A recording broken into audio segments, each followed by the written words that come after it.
welcome back to my channel. My name is Caitlin if you're new here, and I'm really excited to be filming today's video, which is all about how I edit my Instagram photos. And I'm excited to be filming this video because if you are a subscriber of mine already, you will know that here and there I've been sprinkling in little content creation videos. This is the last video that I have planned in my little content creation series for the foreseeable future, because if you are not familiar, my two main platforms that I create content for are YouTube, which you're on right now, and you should subscribe down below if you haven't already. I'm trying to make it to 500 subscribers and I'm really close, so thank you to everyone who has subscribed. And what I honestly consider to be my main content creation platform is Instagram, and I consider it my main platform because I do post on there every single day. Sometimes I'll post on there twice a day if I'm throwing in a Reels. I have yet at this point in time to upgrade to a DSLR camera. That is something that I would like to do, but that will be a video for a different time when I do eventually upgrade, which will probably be later this year. But as of right now, I take all of my Instagram photos on my iPhone, and I do that for two main reasons. One, because I already have it, obviously. I'm pretty sure if you're watching this video, you also have some kind of smartphone. Maybe you're even watching this video on said smartphone. It's something that pretty much all of us have, and I do have the iPhone. I believe this is like the 11. Let me actually check. I have the iPhone 11 Pro, so as you can see, it is the one that has the 3 cameras on the back, and honestly, smartphone cameras just keep getting better and better. But another reason why I really enjoy taking my photos with my iPhone is that I've actually learned through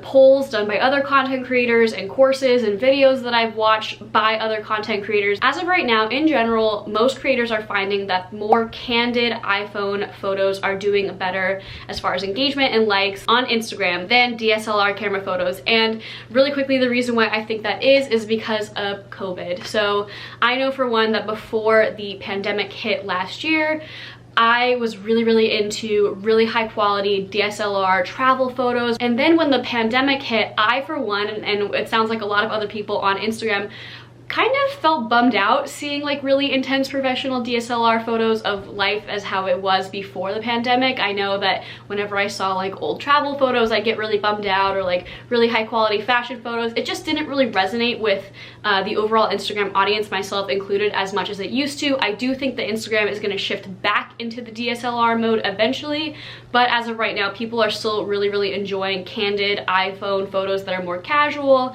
So that is why I shoot on an iPhone. The next thing that I want to talk about is actually the editing app that I use when I'm editing my photos, and that is Adobe Lightroom. And the reason why I really like Lightroom is because you can really control every single individual aspect of a photo. You can control not just like the saturation of colors, but you can control how bright they are, how dark they are, if they're more on one side of the color spectrum than the other, which that might sound a bit confusing, but I will show you in a second. And all of my favorite creators use Lightroom, and I seriously mean all of them. Travel photographers to fashion photographers to just all of my favorite creators use Lightroom, and that's how I got into it. I do also have the Lightroom Desktop App and a subscription for that, but at this point in time, because I am taking all my photos on my iPhone, I only really use the desktop app for if I want to edit like a thumbnail. Like probably the thumbnail for this video I adjusted on the Lightroom Desktop app, and I love having a subscription because it does open up more features on the phone app if you have the Lightroom subscription. But again, that will probably be for a different time, like maybe even a year or two down the road, when I do start using the desktop app almost exclusively. So before we actually get into it, I wanted to briefly talk about my editing style, because obviously that's pretty much the basis of what this video is all about. My editing style is somewhere in between the super highly saturated, really high contrast photos that you see on Instagram and the really dreamy, like undersaturated, no contrast photos. I like both styles, but I didn't really want to emulate either of them. I like to have sort of mid-level contrast with like a little bit of grain, not too much grain, but I really like to play with colors more than anything, hence my color-coded Instagram theme. Okay, so we are gonna start screen recording in 3, 2, 1. All right, we are recording. I feel like the lighting is, for me, the biggest determiner of how I'm actually gonna edit the photo, because lighting has a huge impact. Once you've adjusted the lighting, it impacts the colors in the photo, but like if you adjust the colors in the photo, it doesn't change the lighting. So let's go ahead and start off with an example of the lighting that I tend to shoot in the most often, and that is direct sunlight. It can look quite harsh, but I will show you how to take the harshness out of a photo and give it the more soft, maybe dreamy is the right word, look that I personally like my photos to have. So I like to start with the darkest parts of the photo first because it's easier to lighten a dark part of a photo than it is to add darkness and contrast to an oversaturated or a photo that is too light. So the darkest part of this photo is this shadow right here that is underneath my chin and on my neck, that the sun is sort of casting across my face. So I will start with the shadows. I like to start by going as far as I can on a slider, and then I sort of bring it back until it looks realistic. So as you can see, this is definitely not realistic looking. My hair looks crazy. It just looks really, really bad. So I'm gonna go ahead and bring the shadows back down just about until it looks realistic. That is sort of the overall ethos of my editing style. I like it to look just realistic enough, not like a really crazy oversaturated or really crazy artistic grainy looking photo. I'm kind of over the overly edited Instagram look, and I don't think the highlights need that much editing because the highlights in this photo are mostly like this little shine here on my cheek, and I guess a little bit on my chest, and a little bit of the shine on the dress that the lighting is hitting the fabric on the dress. So I actually think I'm only gonna bring the highlights down just slightly. And I like to do the highlights and the shadows first because that basically affects the contrast of the photo. So if you're not familiar, contrast is the difference between the darkest parts of the photo and the lightest parts of the photo. And I don't like to use the contrast slider because the contrast slider does not do highlights and shadows separately, if that makes any sense. So like if I just upped the contrast, it is simultaneously making the shadows darker and the brightest points brighter at the same time. But here I can only make the shadows darker if I want to with the shadow slider, or I can only affect the highlights with the highlight slider. As you can see here, I adjusted the shadows more than I did the highlights, so I try to stay away from the contrast meter.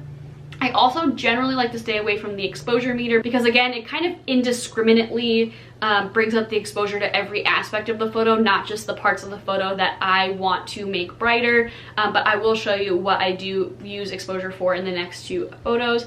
But for me, honestly, the lighting looks great so far. Like that is the before, that is the after. If I messed with it more, I think it would look a bit unrealistic. And I know it's a pretty subtle change, but again, for like a third time, I like my photos to look just believable enough. So for color, as I said before, I don't really like to bring out the whole photo all at the same time. So for example, if I want like just the pink in the photo to look brighter, which I do because this was part of my pink Instagram feed, I wouldn't like just bring the saturation all the way up because as you can see, that affects every part of the photo. And this is again why I like the Lightroom app, because you can really edit very specific aspects of your photo. So I typically only bring up the saturation and the vibrance of all of the colors in the photo because these two sliders affect all of the colors in the photo.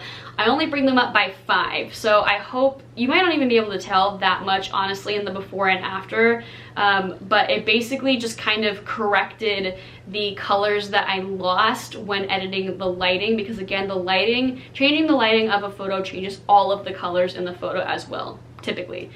So that might not look like a huge difference to you, but again, I typically like to play with the individual colors more than I like to play with the overall color scheme. And I'll get back to the temperature and tint bars in a second. So this is the color mix area, and this is where I do like probably like 70% of the edits in any of my photos because I do color code my feed, and this is how you can individually tailor each color to do what you want. I'm not going to mess with the red because there's not really any red in this photo, maybe a little bit in my cheeks, but it's honestly more pink than red, and I want it to look more pink than red because it's for my pink feed. I'll use the orange bar as an example, or the orange color as an example. So as you can see, there's 3 options to adjust all of the different colors, the hue, the saturation, and the luminance, and I'll just quickly show you what each one does and then I will jump into it. So hue can adjust if a color swings more towards one end of its spectrum or another. So for example, orange is a mixture of yellow and red, or it's in between yellow and red on the color wheel. So I can make the orange in the photo, which is my skin tone, push more towards the yellow, which is making me look green, and then I could make it go all the way red. So now all of the orange in the photo is red, which makes me look really sunburned. So I don't really want to mess with that here. Saturation is pretty self-explanatory. Now all of the orange in the photo is really intensely saturated, and now there is no orange in the photo, so I don't want to do that. And then as for luminance, that is the darkness or the brightness of your color. So now all of the orange in the photo is white, and now the orange in the photo is as close to black as it can be, basically. And I only really mess with orange if it's my October feed, which is for Halloween, or when I want to make my skin tone look a bit more flattering, I guess. I'm not trying to change ethnicities, do not get me wrong, but basically what I do is I go as far as I can, which would be that, which looks bananas, and then I bring it back again just enough so it looks realistic. So even this, for me, this is not realistic to the color that I was when I was shooting this photo. I am more tan now because I've been living in California for a few months and hitting the beach, but if I just bring it up a bit more, let's see what 20 looks like. Okay, so for me, that looks just about realistic. Actually, that's still a tiny bit too orange for me. So I'm gonna take a bit of the orange out of my skin tone because I don't want to look too balloon-butty. Okay, so for this, for me, this is pretty believable as far as the skin tone that I actually was in real life. Maybe it's veering to the slightly darker end of the spectrum than when I actually took the photo, but I don't mind looking a bit tan. But again, I'm not like, you know, trying to change my ethnicity or anything crazy. In general, I like to take the yellow out of a photo because I think it makes it look a lot cleaner. The only exception to this is when I'm doing yellow themed Instagram.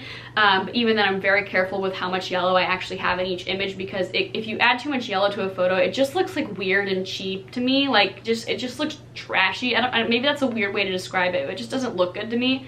So I do like to bring the yellow out of the photo. Sometimes I'll even bring the yellow all the way out of a photo, like if you have a wall that you want to make look really white, that's like a slightly beige wall. But for this, as you can see, it made the dress look very strange because the dress actually does have a mostly kind of yellow background, as you can see there. So I'm gonna bring in just enough yellow to get back to the dress looking pretty. Okay, I feel like that gets the dress kind of back to normal. Okay, the only green in the photo that's really of note is in the dress, so I'm just gonna bring that up just enough. Let's try 20. Same thing with the blue, with the exception of the sky. There's a little bit of teal in the dress, so I'm just gonna bring that up a little bit. All right, blue. For me, this is gonna sound weird, but this sky is too dark, it's too intense. Here's the before, which is basically the same thing because I haven't really messed with the blue all that much before after. So in general, I like the skies of my photos, unless I'm doing my blue feed for May. I like the sky to look a little bit softer. Like it was a gorgeous day in real life, you know, not a cloud in the sky, but for me, like it's just too dark. So I don't want to mess with the hue. I'm not trying to make the sky look teal or purple. And I don't want to mess with the saturation, because if you take the saturation out, it just looks horrible, like a gray day, and if you make it too much, that's even worse. But what you can do here to keep the integrity of the blue but make the photo look a bit brighter, make the sky look a bit brighter, is just bring up the luminance. For me, that's too much, but if I just bring it down just a bit, let's try, I kind of like 20. So as you can see before, the sky is really intense. It kind of makes your eye focus more on the blue of the sky than the color of the dress. And this is after. You know what? I actually might make it even a touch lighter. Let's try 30. All right, that's good. Again, I want the focus to be on the dress. Speaking of the dress, time for the dress to shine, time to bring it all together into the pink color for my April feed. If you've seen this dress before, I'll link a video up above of me like wearing this dress. It's actually quite pink, but for some reason it didn't really pick up super well on camera, so I want the pink to be really intense. But if I move the pink slider up all the way, it sort of makes the pink patches of this dress look like a bit grainy and weird. I'm not sure if you'll be able to see that through your YouTube screen.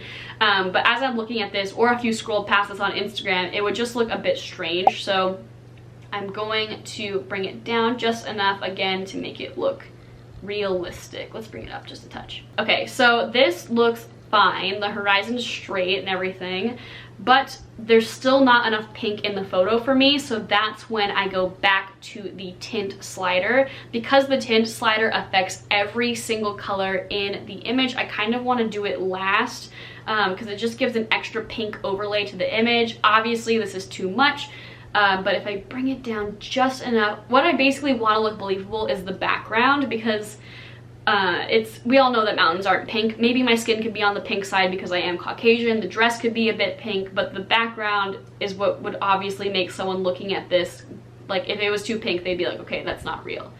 All right, so if I take it to 30, as you can see, the background still looks believable. The mountains aren't pink, but if you see the before and the after, you can tell now that there's just this slight rosy tint that helps this image tie in with the rest of my pink images in my April feed. Now, grain. I love adding just a bit of grain to a photo.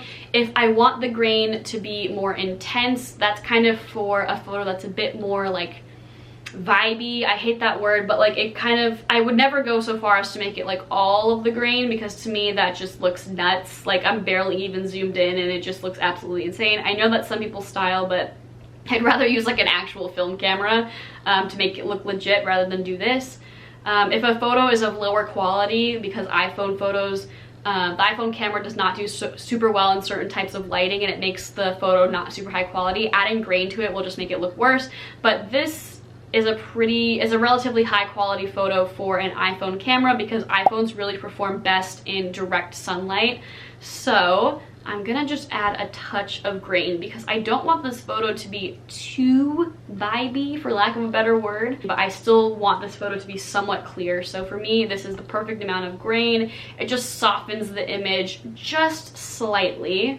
And I think I'm gonna call this edited. Let's see, before, after. Okay, that looks good to me. I really hope that this was helpful for you. That was the first time that I've ever talked about these terms or these editing, I don't know, principles at all out loud. These are all things that I've just, you know, I do by myself, like on the couch or something, on my own time. So I hope this was helpful. If you have any specific questions about how I edit my photos, or something was kind of confusing, please actually go ahead and message me over on my Instagram. I'm surprised I haven't plugged my Instagram up to this point. I guess I technically have because I've been showing it to you. But that's obviously what this video is all about, and that is actually how I like to talk to my subscribers the most. I find it really easy to message you guys over there. I have a little community that I talk to regularly that watch the videos, then keep up on the Instagram. So if you have any questions about anything at all, even, Instagram is the best way to reach me. If you like this video, please go ahead and give it a thumbs up down below. If you have any other ideas on content creation, please comment down below on what you would like to see. Again, I think I need a little bit more experience in the YouTube filming sector to like really give advice on it. I want to be a YouTuber for like at least a year before I start doing videos related to, you know, how I got started and all that good stuff. And like I mentioned before, please go ahead and subscribe down below if you haven't already. I am trying to get to 500 subscribers, and I'm so grateful for everyone that has already subscribed. I love talking to you guys. I love seeing what you have to say in the comments, all that good stuff. So really, thank you so much for subscribing. I really appreciate it. I hope you found this video helpful. I hope you have a great rest of your day. Thank you for watching, and I'll see you on my next video, which will be a weekly vlog. Bye!